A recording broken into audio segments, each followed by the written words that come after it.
Now let's start with the next topic, that is variance. Okay? Variance. Next topic is variance. And obviously standard deviation. So both are interrelated.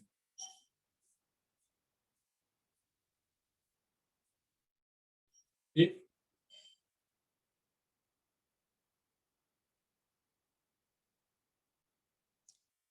Video pause होते just मला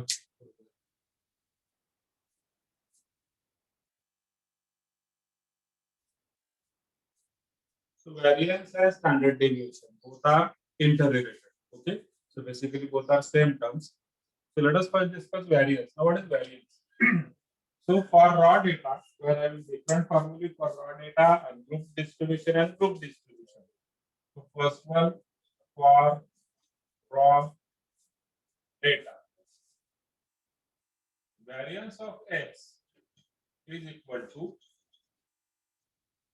summation xi minus x bar bracket square divided by n.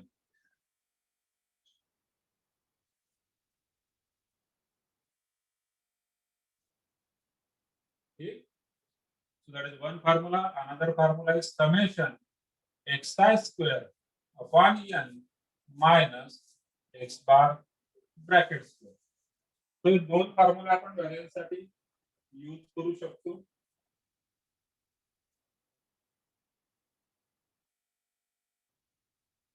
ठीक आहे, for raw data. See there are two different फॉर्म्युले. दोघांचा answer तुमचं सेमच येणार आहे, व्हॅरियन्स ऑफ एक्स. तर जनरली आपण हा सेकंड फॉर्म्युला जास्त यूज करतो, पण काही केस मध्ये फर्स्ट फॉर्म्युला यूज करणे सुद्धा आपल्याला फायदेशीर असतं. So it depends upon the nature of the problem. ठीक आहे, प्रॉब्लेम कशा पद्धतीचा आहे त्याच्यानुसार तुम्ही ठरवणार की फर्स्ट फॉर्म्युला यूज करणार की सेकंड फॉर्म्युला यूज करणार. ठीक आहे, आता या ठिकाणी मी लिहिलेलं होतं फक्त व्हॅरियन्स. त्याचं हेडिंग करतो व्हॅरियन्स अँड स्टँडर्ड डेव्हिएशन. दोघं आपण एकत्र डिस्कस करूया. Variance and standard deviation. त्याकडे व्हॅरियन्स एक्स आपण बघितला. मग variance x is denoted by sigma x square. ठीक है.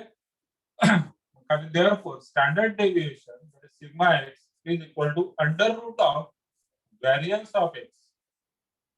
तर स्टँडर्ड डेव्हिएशन म्हणजे वेगळं काही नाहीये. मी व्हॅरियन्स फाइंड आउट केलेलाच आहे, त्याचं स्क्वेअर रूट घ्यायचं and that should be positive square root, then it is called as standard deviation.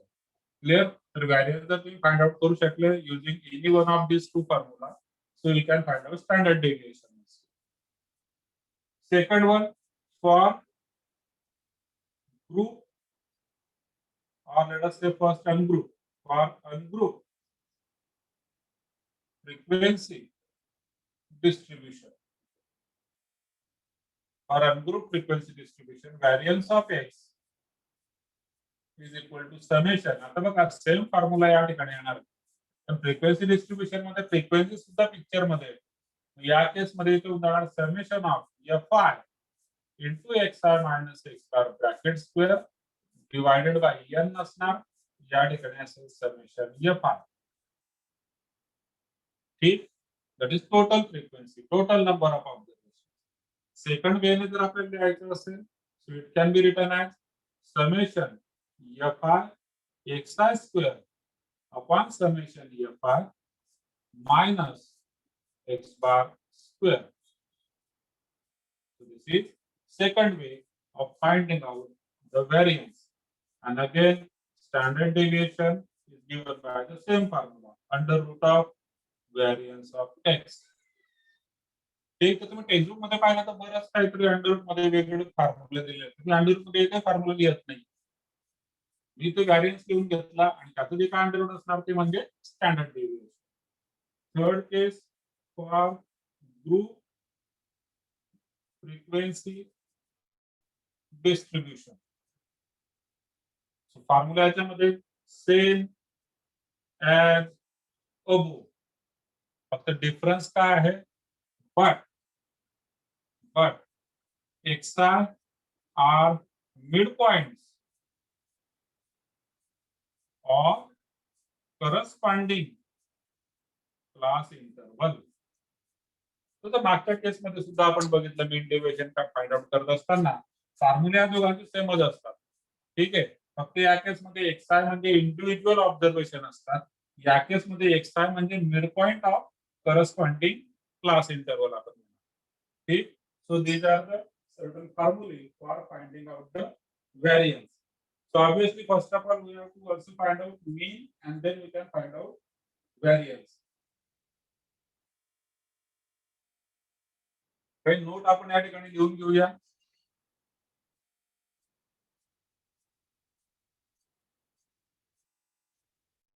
Note. First one, standard deviation is always positive.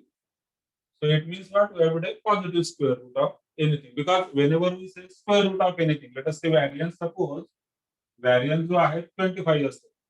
तर स्टँडर्ड डेविएशन काय होणार? याचं स्क्वेअर रूट घेत असताना आपण नेहमी कसं घेतो? प्लस ऑर मायनस घेतो. पण स्टँडर्ड डेविएशन घेत असतो आपण तर आपण फक्त काय घेणार? +5 घेणार. लक्षात घ्या.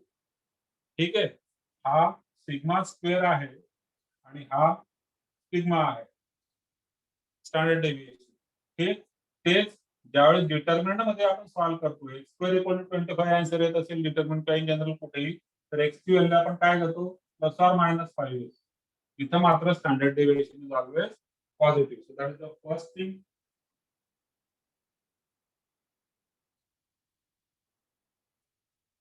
Second thing, standard deviation is independent. Standard deviation is independent of change of origin. तर चेंज ऑफ ओरिजिन म्हणजे त्याला आपण म्हणतो ॲझ्युम मीन मेथड. ठीक आहे. Standard deviation is independent of change of origin. Assume mean मेथडने जरी तुम्ही मीन फाइंड आउट केला तरी स्टँडर्ड डेविएशन मात्र काही चेंज होणार नाही. पण सेकंड थर्ड केस मध्ये आपण लिहून घेऊया standard deviation depends on change of step. म्हणजे आपण त्याला म्हणतो स्टेप डेविएशन मेथड. जर तुम्ही स्टेप डेविएशन मेथड यूज करत असला तर त्या ठिकाणी मात्र स्टँडर्ड डेविएशन हे चेंज होतं. आता बघा कशा पद्धतीने चेंज होतं. सो लेट UI हा एक तुम्ही नवीन व्हेरिएबल डिफाइन करता आहे which is equal to xi minus a upon h. ठीक. मग तुम्ही जर UI वर काम केलं then you will get u bar and then you will get sigma u, that is standard deviation for this new variable u. So in this case therefore जर मला sigma x पाहिजे असेल so it is what h into sigma u. म्हणजे या ठिकाणी divide केलेलं आहे तुम्ही h ने xi मायनस a करून h ने डिवाइड केलेलं आहे. मायनस a चा काही फरक पडलेला नाहीये. मात्र तुम्ही h ने डिवाइड केलं तर इथं तुम्हाला h ने मल्टिप्लाय करावं लागेल. ऑल्सो व्हॅरियन्स सुद्धा मग त्याच पद्धतीने चेंज होतो. म्हणजे sigma x square is equal to h square into sigma u square. ठीक. तर बघा ॲझ्युम मीन मेथडचा म्हणजे मायनस a करण्याचा काहीही फरक याच्यावर पडलेला नाही. That is what we have written. Standard deviation is independent of change of origin. पण चेंज ऑफ स्केलचा मात्र त्याच्यावर फरक पडतो. Then when we find out variance, then we got certain things. Third झाला. फोर्थ नोट मी या ठिकाणी लिहितो. आता व्हॅरियन्स म्हणजे नेमकं काय? व्हॅरियन्स म्हणजे की डेटा सेट किती व्हेरिएबल आहे. ठीक आहे. जितका जास्त व्हॅरियन्स असेल तितका तो डेटा सेट जास्त व्हेरिएबल असेल. आपण असं म्हणतो स्मॉलर द व्हॅरियन्स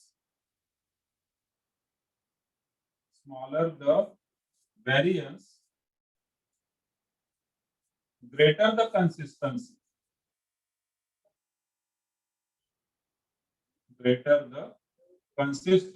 व्हॅरियन्स जितका कमी असेल तितकी कन्सिस्टन्सी जास्त असेल.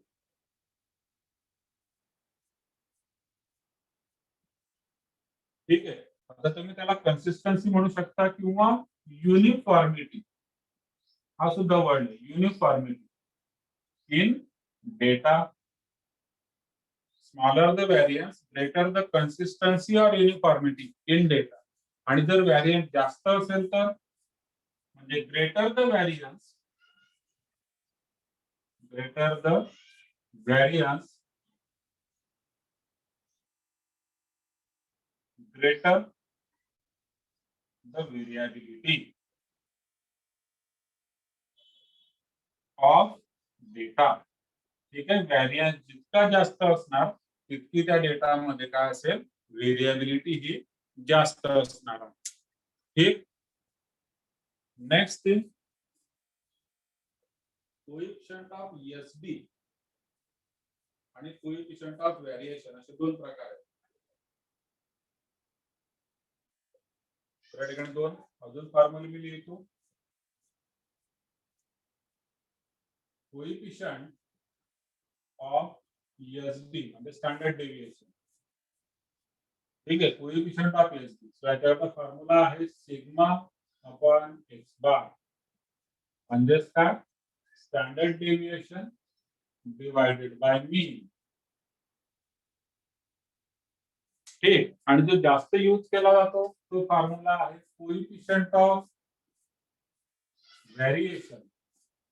ठीक आहे, कोएफिशिएंट ऑफ व्हेरिएशन त्याला म्हणतात CV short form. So it is equal to sigma upon x bar into 100. So it is expressed in terms of percentage.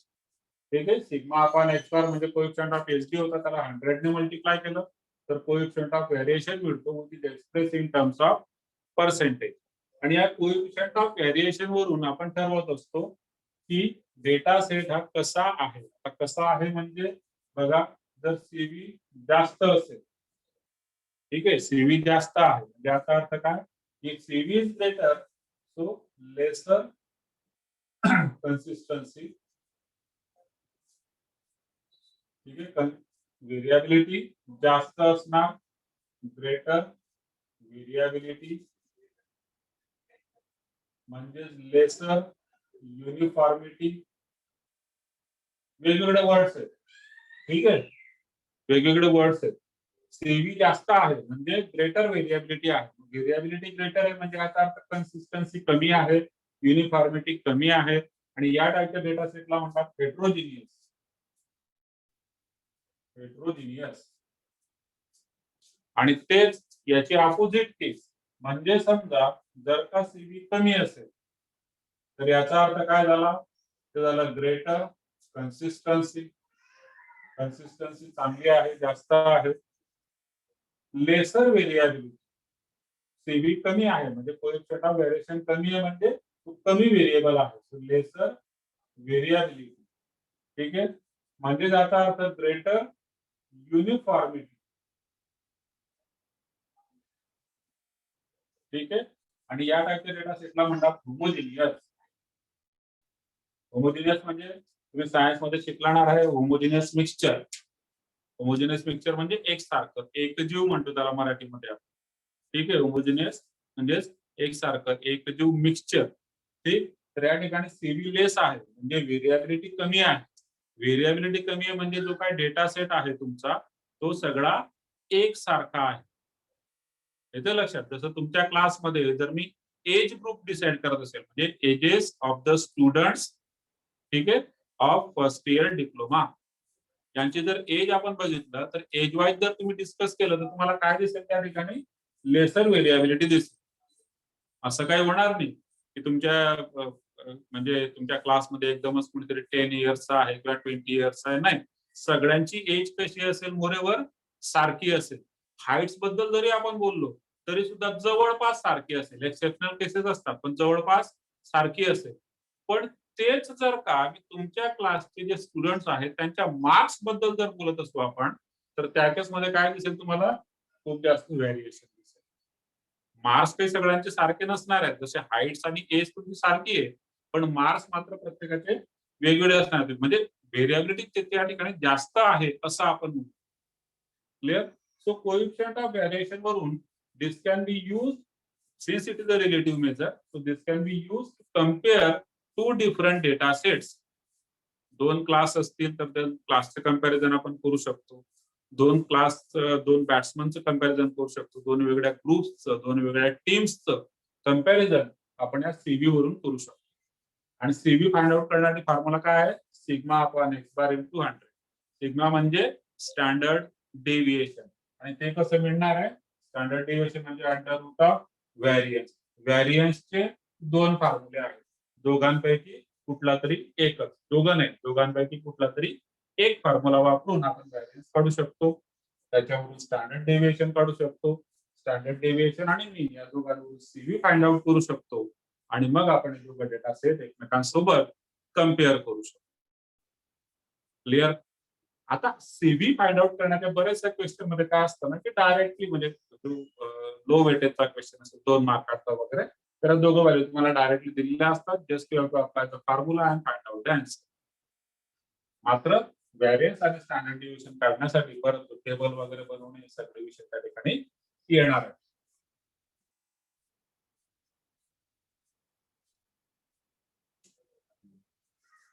इथपर्यंत काही डाऊट आहे का? विचारून घ्या काही डाऊट असेल तर. No sir.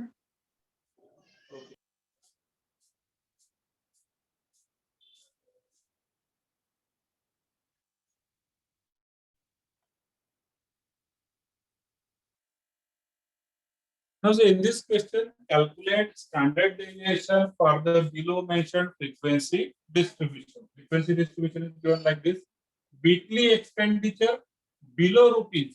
ठीक है? So this is a quite confusing question. व्यवस्थित लक्षात घ्या. Weekly expenditure below rupees 5, 10, 15, 20, 25. Number of students 6, 16, 28, 38, 46. आता क्वेश्चन मुळात लक्षात घ्या. या ठिकाणी डायरेक्ट त्याने दिलेला आहे. This is not ungroup frequency distribution but basically it is a frequency distribution. Group frequency distribution आहे. सोल्युशन मध्ये याला मध्ये कन्वर्ट करू शकतो. इकडे मी क्लास इंटरवल लिहितो आणि इकडे लिहितो फ्रिक्वेन्सी. फ्रिक्वेन्सी म्हणजे number of students. Frequency is number of anything. ठीक. ऍक्च्युअली त्याने जो डेटा क्वेश्चन दिलेला आहे थोडासा व्यवस्थित लक्षात घ्या. काय म्हटलं त्यांनी? विकली एक्सपेंडिचर बिलो रुपीज म्हणजे 5 रुपीजच्या खाली ज्यांचे एक्सपेन्सेस आहेत असे स्टुडंट्स किती आहेत आपल्याकडे? तर 6. आता 5 रुपीजच्या खाली म्हणजे एक्सपेन्सेस निगेटिव्ह मध्ये असू शकतात का? तर नाही. 5 रुपीजच्या खाली म्हणजे झालं 0 to 5. क्लिअर? म्हणजे 0 to 5 मध्ये ज्यांचे एक्सपेन्सेस आहेत असे स्टुडंट्स आहेत 6. आता पुढचा ग्रुप कुठला येणार मग तुमचा? बिलो 10. हे बिलो 10 आहे. बिलो 10. ठीक. बिलो 10 म्हणजे मी त्याला लिहिणार आता 5 to 10. आता एक लक्षात घ्या इथं बिलो 10 मध्ये किती आहे? 16. टोटल 16 या ठिकाणी येणार नाहीये. ठीक आहे. या ठिकाणी 16 येणार नाही. का नाही? कारण बिलो 10 चा अर्थ काय झाला की ज्यांचे एक्सपेन्सेस 10 रुपयापेक्षा कमी आहेत. म्हणजे याचा अर्थ त्याच्यामध्ये हे सुद्धा काउंट केले गेले. कारण यांचे सुद्धा 10 पेक्षा कमी आहेत ना. 5 पेक्षा कमी म्हणजे 10 पेक्षा सुद्धा कमीच. बरोबर? हा नंबर सुद्धा त्या ठिकाणी काउंट झालेला आहे. म्हणून हे जे 16 आहेत बिलो 10 किती आहेत? 16. पण मी कोणता ग्रुप लिहितोय? मी ग्रुप लिहितोय 5 to 10 चा. मी 0 to 10 नाही लिहित. मी काय लिहितोय? 5 to 10. मग ते असणार आहे ते 16 आणि याच्यातून मायनस मला 6 करून घ्यावं लागतं. म्हणजे किती होऊन जाणार ते? 10. ठीक. कन्सेप्ट व्यवस्थित लक्षात घ्या. आता बिलो 15. बिलो 15 म्हणजे 0 to 15 झालं. पण मी लिहिताना 10 to 15 लिहितो आहे आणि म्हणून बिलो 15 जे 28 आहे त्याच्यामधून बिलो 10 चे 16 मायनस करून घेणार 12 असणार. पुढे बिलो 20 पण मी ग्रुप देतो आहे 15 to 20. मग ते असणार 38 मायनस हे 28 म्हणजे 10. नेक्स्ट बिलो 25 आहे. तुम्ही ग्रुप देणार 20 to 25. परत एकदा शेवटचा पॉईंट लिहितो. परत एकदा स्कॅन करतो. बिलो 25 म्हणजे हे सगळेच बिलो 25 आहेत ना. इथपर्यंत जे आलेले बिलो 25 म्हणजे 5च्या खालचे 10च्या खालचे 15 सगळेच किती आहे टोटल? 46. ठीक आहे. So these are from these 46 is means what? They are number of students from 0 to 25. तर मला फक्त पाहिजे 20 to 25. मायनस करून घेणार बिलो 20 म्हणजे 30 येऊन जाणार 8. So actually this is the frequency distribution. आणि मग आपण आता इकडे सगळ्यात अगोदर लिहिणार क्लास इंटरवल, नंतर आपण घेतो एक्सआय, नंतर लिहितो एफआय, which is this is something which is given. Class interval 0 to 5, 5 to 10, 10 to 15, 15 to 20, 20 to 25. आणि याच्या खाली आपण सम साठी ठेवत असतो रो. ठीक. एक्सआय किती येणार 0 to 5 मध्ये 2.5, 7.5, इकडे 12.5, 17.5, 22.5. एफ आपण ऑलरेडी कॅल्क्युलेट केलेला आहे 6, 10, 12, 10, 8. We have to find out what standard deviation. जसं मी सांगितलं अंडर रूट मध्ये वगैरे जाण्याची गरजच नाहीये. आपण व्हॅरियन्स काढून घ्यायचं म्हणजे जितक्या वेळेस अंडर रूट लिहिणं वाचतं आपलं व्हॅरियन्स काढायचं आणि त्याचं आपण स्क्वेअर रूट घ्यायचं. आता व्हॅरियन्स मध्ये 2 फॉर्म्युले. ठीक आहे. बरं ते 2 फॉर्म्युले तर ठीक आहे एक वेळेस ते एक गोष्ट झाली. सेकंड थिंग अजून एक आहे की त्या ठिकाणी तुम्ही स्टेप डिव्हिएशन मेथड सुद्धा यूज करू शकता. कारण मला मुळात मीन फाइंड आउट करायचा असतो. आता स्टेप डिव्हिएशन आपण कधी यूज करतो कॅल्क्युलेशन खूप जास्त मोठे असतील तर.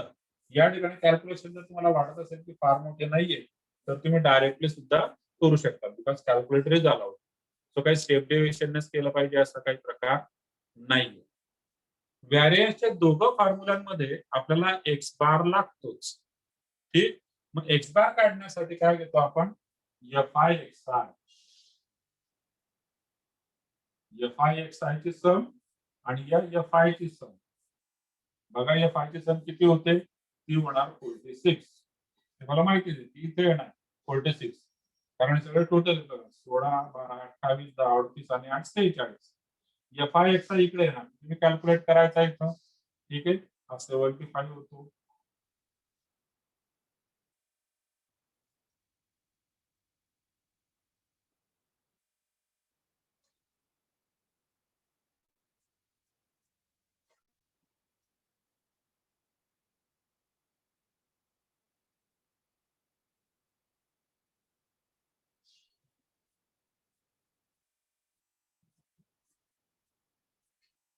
आणि यांची जर तुम्ही सम केली तर बघा किती सम येते आहे.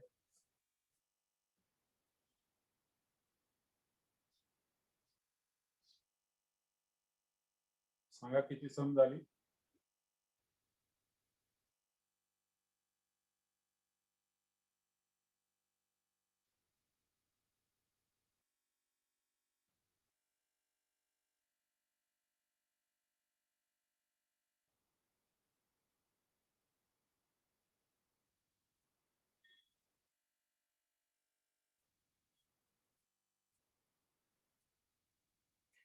किती सम यांची किती सम आहे सांगा. Summation F I X I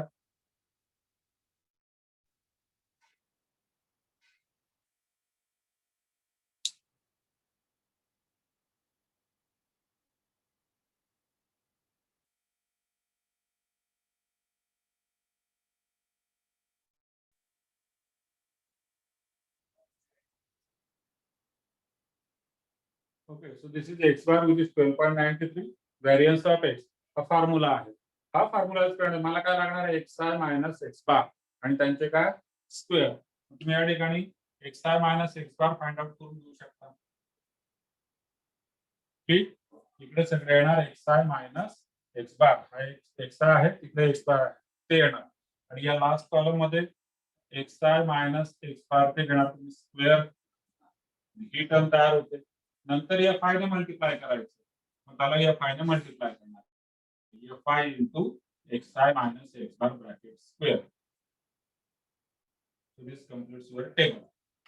Now just you have to put down the values. X I minus x bar चे व्हॅल्यू इथे टाकणे. X I minus x bar चे स्क्वेअर इथे पुट अप करणे आणि मग या फाय ने या कॉलमला मल्टिप्लाय करणे. Finally you will get the sum over here. So this is nothing but your numerator. And summation of I किती आहे 46. So this will generate your answer for variance. Now what is standard deviation? It is equal to under root of variance. Under root of variance ची काय value आलेली आहे आणि इथं असणार आहे final answer. So just fill in the blanks. Calculator तुमच्याकडे आहे, कॅल्क्युलेट करा, मला सगळ्या व्हॅल्यू सांगायचे आहेत तुम्ही आणि मग आपण ते फिलअप करूया.